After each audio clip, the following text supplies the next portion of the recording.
I'm going to give you, this is for people who just, may not have seen it.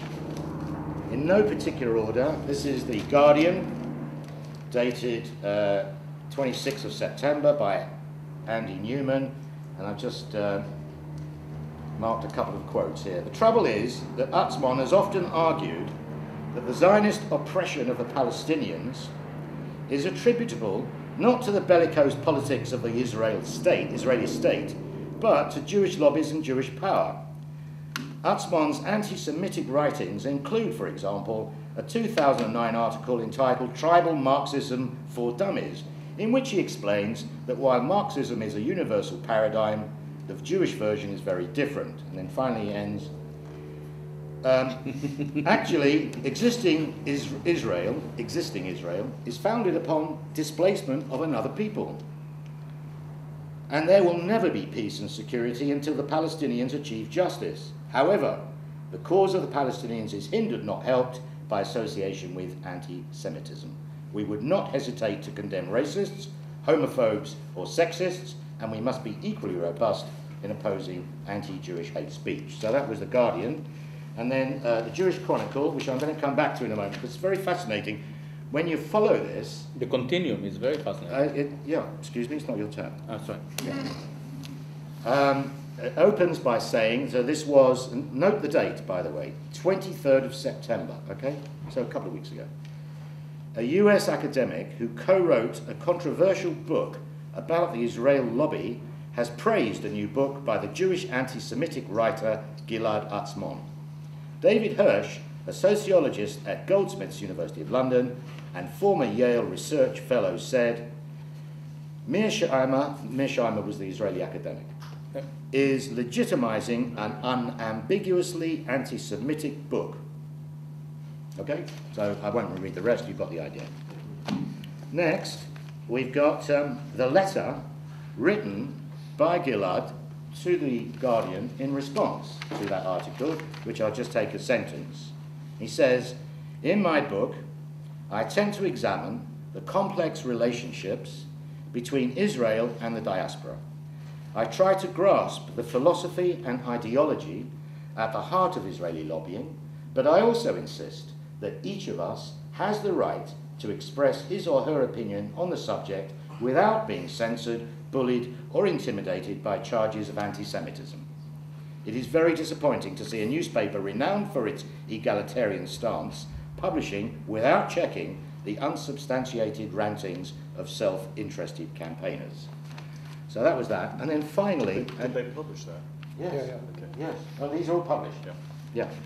And then finally, and for me most interestingly, two articles. One from the Independent, dated the 30th September, entitled, Will Israel Still Be Here in 2048? Someone has dared to question the continued existence of the State of Israel. And this person, I don't think is Jewish. I think it'd be Mary Dejevsky. I don't know her, sorry. But that was interesting. And now here we come. The 23rd of September, same date as the JC Jewish Chronicle article. It's the New Year. It's the New Year supplement. So you always get a very fat edition of the Jewish Chronicle because it's the main Jewish newspaper in the country. It's a weekly. You open it up, and page 210. All right, I'm not going to show you all. Just take it for granted that I'm... It says, at the top, in small writing, who do we think we are? As many identities as there are Jews. What is it?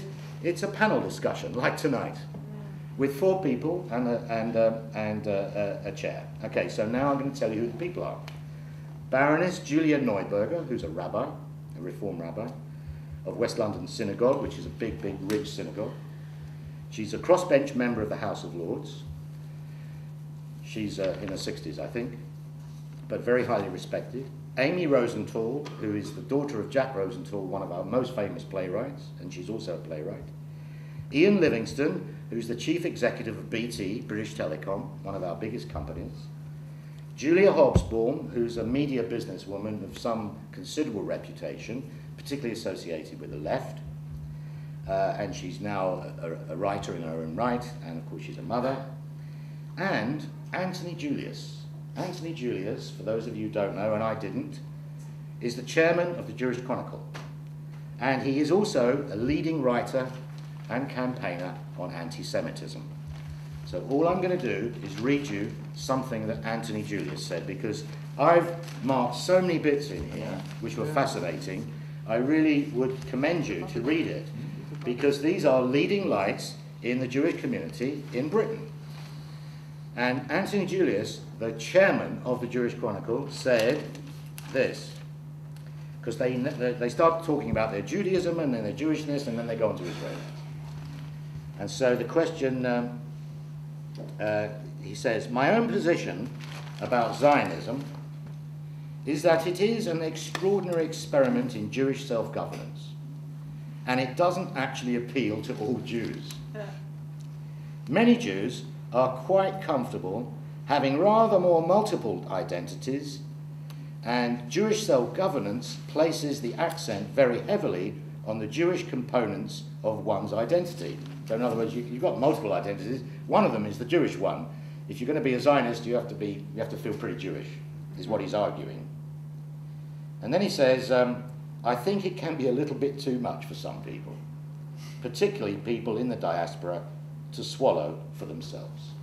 And then he was asked by the chair, and what about when Israel doesn't seem to be conforming with democratic liberal Jewish principles? And his answer was, of course, one takes a position which is therefore inevitably critical. That's the chairman of the Jewish Chronicle. So what I'm suggesting to you, ladies and gentlemen, is that this is a subject that synchronistically is being tapped into by a number of people from a number of organizations, all seriously thinking about Jewish identity, Israel, Zionism, and so on. And now I wish to hand over, because I've said my piece. I will only interrupt if I need to, or if I need to challenge something or clarify something.